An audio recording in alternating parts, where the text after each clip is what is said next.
Shit.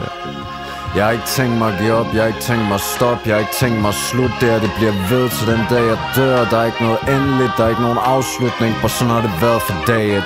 Nelly Chanel.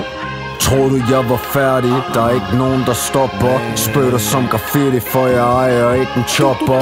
Har en masse rotter som du spotter, tjekker under bordet. Ser hvad du gemmer i din lommer, er der noget i foråret. Så er der cash igen, full low payback. De andre de må rap om ting, mig jeg står i hjørnet, taler facts på lidt cannabis. De andre larmer højere, men de tracks er bare dataspil. Dem og deres lydkort, skal interfacer på budget. Men det er sygt nok, det er ny sort. Soundcloud rap er specielt for det nye folk. Man dropper ikke på Spotify, de køber kvaliteten som jeg byder. Flere kopierer, flere taber før de starter. Ingen kan se halv, for de forældre skulle blære sig. Så hvor min spargris, spis de fucking rester bitch, og se om du kan klare det. Hvad er det som du mærker? Det smerter fra en flad i dit ansigt. Hurtigt tryk på kantsten, forsvinder gennem faldlem og dapper op mit tag team.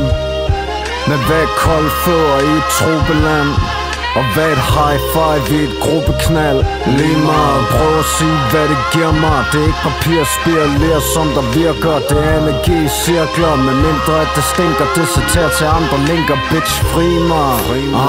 Kunne ikke have sagt det bedre. Det findes ikke patenter, og det fås ikke i læder. Jeg kan sige alt jeg tænker, eksisterer kun i blinker. Kæderne de rasler, men jeg hører ikke konsekvenser, bitch. Fri mig. Der er ikke et problem mere. Det er anti-medalje, de andre ved at overse. Og ikke styr på detaljen. Homie, du har kortet til at belige skoene sammen, før du falder og du dør, bitch. Det er en blodsport med mange hold. Det er Debo og Too Short mod fodbold og kampbånd. Get it?